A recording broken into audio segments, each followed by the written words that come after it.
Welcome back. We're still in setting creation mode, world building mode for Redacted Reports, a game that I want to run. GURPS, horror, kind of thriller, suspense, whatever. Similar to Delta Green or Beyond the Supernatural, if you're familiar with either of those games. Love me my GURPS, so it is fun to use GURPS whenever possible, and I think GURPS would do a great job, maybe a better job at this genre than the previously mentioned games do.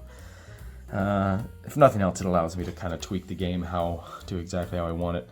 So here is, I've been working on my kind of house rules for my campaign. What rules will be in play. It's kind of a summary of a mix of what GURPS rules will be used or leaned into heavily, and then if needed, some house ruled mechanics of my own. So today we do have some house rulings.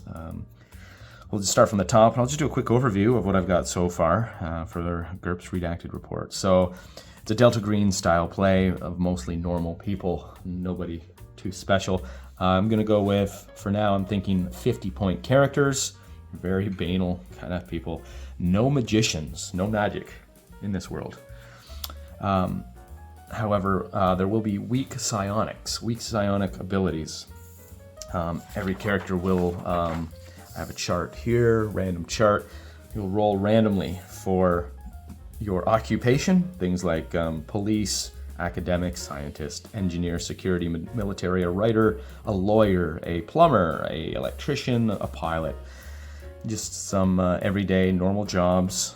And then you will roll randomly on your random psionics, and you can roll there's a 20% chance you'll get the no psionic ability, so there will be normal people in play as PCs. And if you do roll a normal character with no psionics, it certainly would free up some points that you can sink into some skills.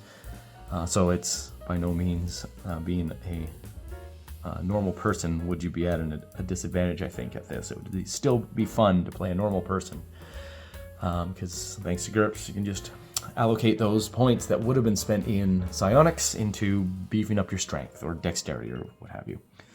And then if you do have psionics, 21 to 100%, this will be your random category of psychic abilities that you possess.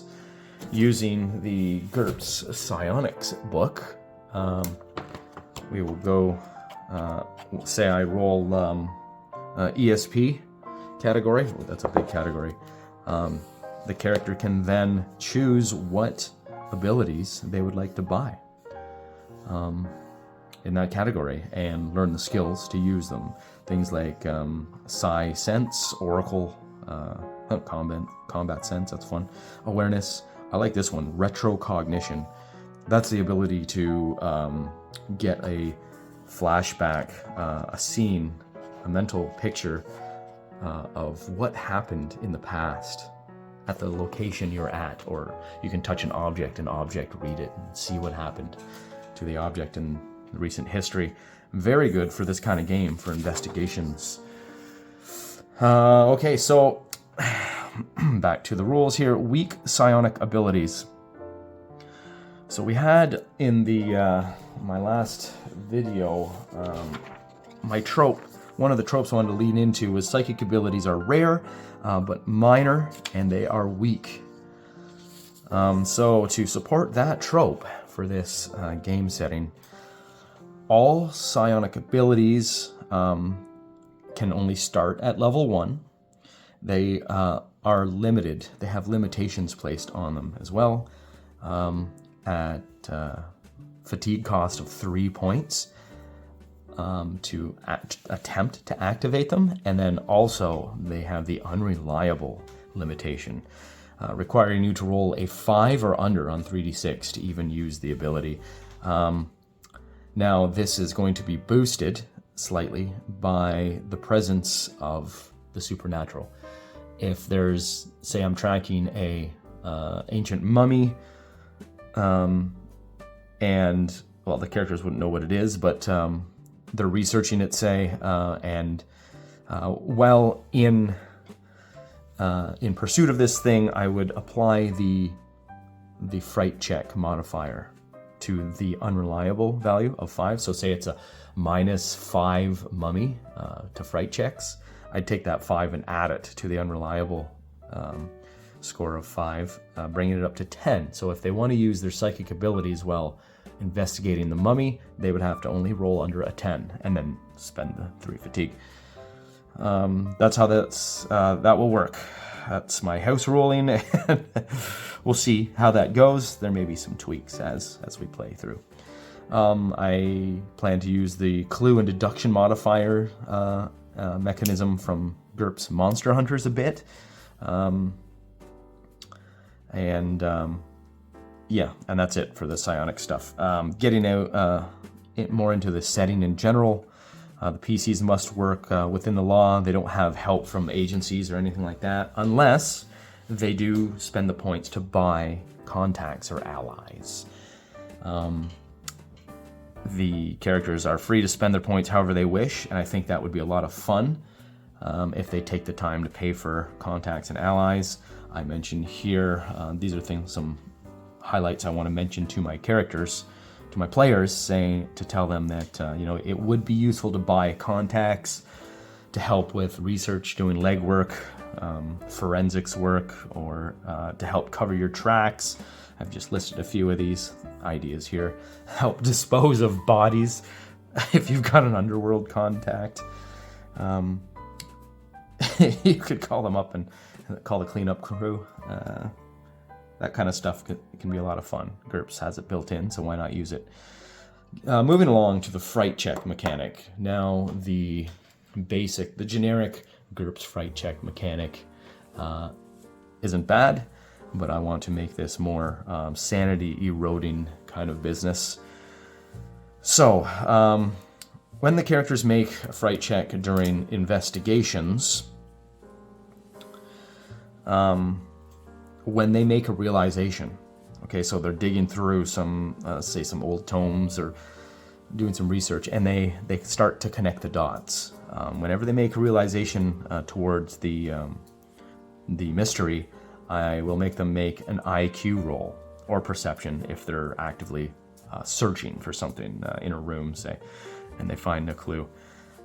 So if then we apply the margin of success, if there is one, to a will roll. So that is the fright check. And we apply it as a negative. So the smarter you are and the more you are aware of what you're dealing with, the harder that will be to deal with, to cope with, when it comes to fright check time. That's the idea here. Again, this is a little bit out there, and I think it'll be a lot of fun, but we'll have to play test this to really see how it feels as it plays. But I really want to stick it to the smart characters. They will be they'll be losing their sanity quicker than the dolt who's along for the ride. Failure causes loss. Okay, so you make your fright check, and if you fail, you take the margin of failure and subtract that in character points from your willpower score. Okay, so it takes 5 character points to buy 1 point of willpower. So you can lose by 5 on a fright check before you lose a willpower point. Okay, so this will be temporary for the duration of the mission. We'll deal with it at the end before it comes permanent. But that's my house rule, how we're going to roll with that. I'll list some ways to mitigate that willpower loss. But for the time being, if I'm at the library researching, trying to track down what the cause of this supernatural disturbance is, I get the inkling that it's a mummy. I make an IQ roll. Say I fail that by 3. I make the IQ roll by 3. I then subtract 3 from my will score and make a fright check, trying to roll under my will. If I fail my will roll, I take the margin of failure and subtract that from the character point total of my willpower score. And that is where my willpower will remain for the rest of the mission, and it will continue to go down, I'm sure. Fright check mechanic is slightly different for combat. I'm not going to bother with the +5 bonus for being in combat. I want everything to be still just as horrific, even though you're in combat with the thing. We make a will roll. There's no IQ roll. Predecessor of that roll, just make the fright check, and on a failure we subtract the margin of failure from the will character points, same as during investigation, but we also apply the failure margin to all rolls during the combat. So all defense rolls, all attack rolls, all skill rolls, because you are scared witless. So that's a fairly major departure from GURPS written. As rules is written.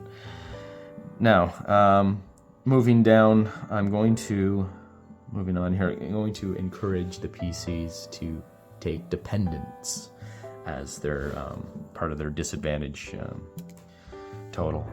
And the idea being that, like in Delta Green, you can use dependents. These are relationships to you. You can use dependents to gain back some of your lost character points, your lost willpower character points. The way this works is you get a dependent based on your percentage, your character point total percentage. So say I have a girlfriend who is 50% point total of myself, and this is a girlfriend, so this would be what would be the level of that? We'll say a loved one. You get more points as a disadvantage for a loved one. You get less points the more competent they are. So her being 50% would be not worth as much as a 10% child dependent. Anyhow, at any time throughout the mission, you can step away from the mission and spend time with your dependent and do an activity together, whatever that may be, and you make a roll for that activity. Say we go to dinner. So we will both roll connoisseur food skill, okay? Say neither of us have it, so we're both defaulting. But my girlfriend being a 50% dependent of me, just off the top of the head, unless this character is statted out, this NPC is statted out, we'll just say her ability score will be 50% that of the characters, okay? You roll off, and whatever the margin of, say the PC wins, he beats the connoisseur, beats the girlfriend for the connoisseur roll. He takes the margin of success and gains those character points back towards will. Okay, so say I lost 5 points off my willpower, 5 character points off my willpower, and I beat the girlfriend at connoisseur skill by 5, then I get those 5 points back. So I've taken a break during the mission. I've gone on a date with the girlfriend. And we have conversation, and some way, somehow, you can role play it out or not, whatever. You berate, belittle, generally make the girlfriend feel worse, but it biggins you up, toughens you up, and you recover your willpower sanity loss. The dependent, on the other hand, takes those character points. So if I get 5 character points out of the dependent, then they lose 5 percentage points off their capabilities. So they now would go from a 50% dependent down to a 45% dependent.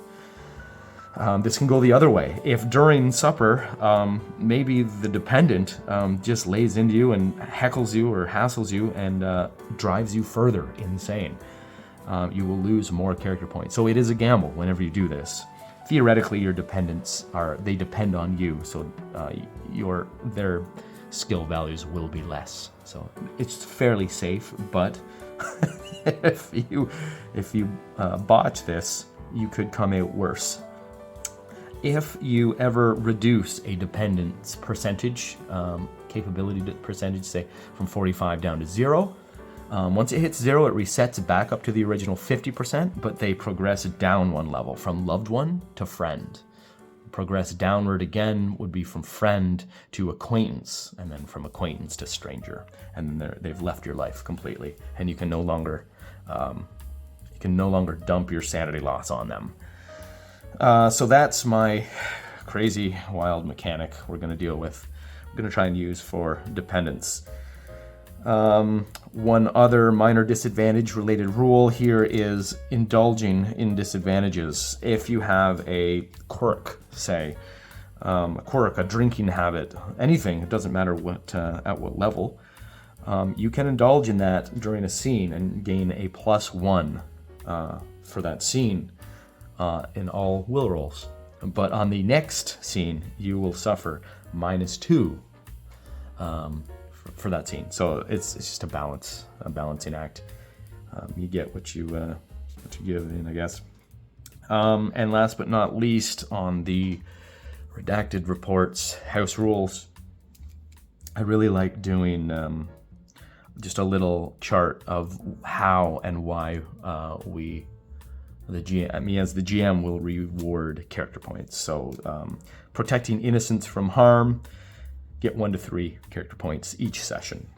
Cover up, protect, and shield innocence from supernatural truths. That's another 1 to 3 character points, depending if they did it. If they did it a lot, if they did it well. Maybe they did it, but they tried to do it but failed. I'd give them 1 point. If they didn't do it at all in this last session, then 0. Leave no physical evidence of the supernatural. That's 1 to 3 character points will be rewarded to each character. And cause no collateral damage. That's a big one. 1 to 3 character points. Willing self-sacrifice to protect the team or NPCs. That's 1 to 3 character points. And eliminate the supernatural threat is 3 to 5 character points. So that would be the finale of a mission, an adventure. That'd be several sessions worth of play, hopefully culminating in the elimination of the supernatural threat, the big bad evil guy. Overall, I think I need to now circle back to the setting tropes and write in a trope, a mechanism, some kind of method to enforce these character point rewards, the reward system.